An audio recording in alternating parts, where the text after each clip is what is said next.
ความหักของสองเฮามันสิจบด้วยการจากลาห้อยยิ้มปิ่มน้ำตาที่ไหลมาจากใจของอายคือคอนมาฟาดลงกลางใจ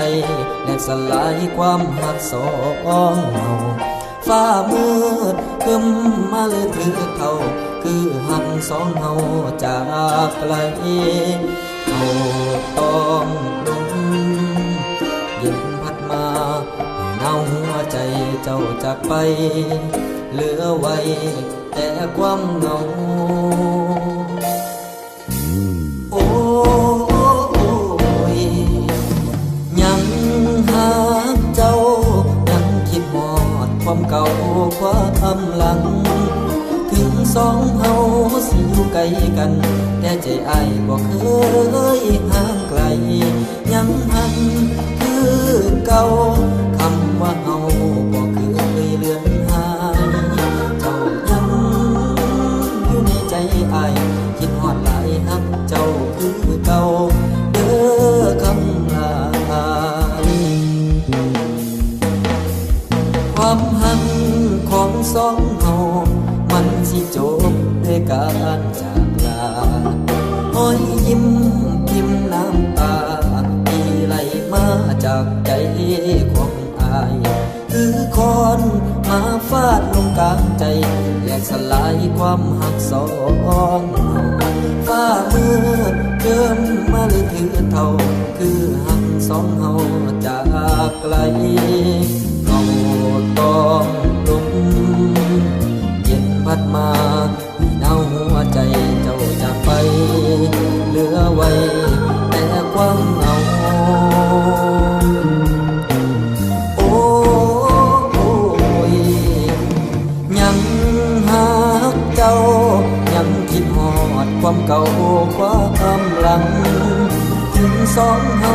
สิอยู่ไกลกันแต่ใจอ้ายบ่เคยห่างไกลยังหักเก่าคำว่าเฮาบ่เคยเลือนหายเจ้ายังอยู่ในใจอ้ายคิดฮอดหลายฮักเจ้าคือเก่าเด้อคำลา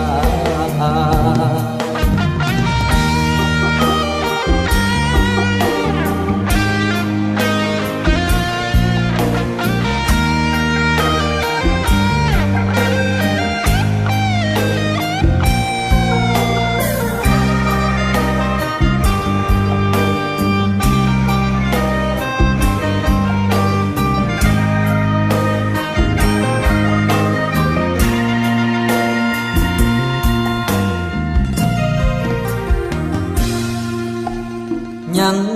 หาเจ้ายังคิดหอดความเก่าความหลังถึงสองเฮาสิอยู่ไกลกันแต่ใจอ้ายบ่เคยห่างไกลยังหักคือเก่าคำว่าเฮาบ่เคยเลือนหายเจ้ายังอยู่ในใจอ้ายคิดฮอดหลายฮักเจ้าคือเก่าเด้อคำลาแม้วันคืนเดือนปีนั้นจะผ่านไปยังมีเจ้าถึงแม้เจ้านั้นมีใครในหัวใจอ้ายนี่ยังเหมือนเดิมโอ้โอ้โอ้ละน้องโอ้โอ้โอ้โอ้โอ้ละน้องยังบ่ลืมถึงเฮาสิจากกันไป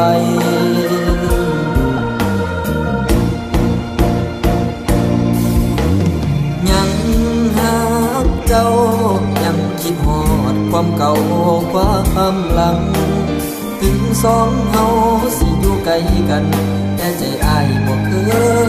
ยห่างไกลยังหักคือเก่าคำว่าเฮาบ่เคยเลือนหายเจ้ายังอยู่ในใจอ้ายคิดฮอดหลายฮักเจ้าคือเก่าเด้อคำลาคิดฮอดหลายฮักเจ้าคือเก่า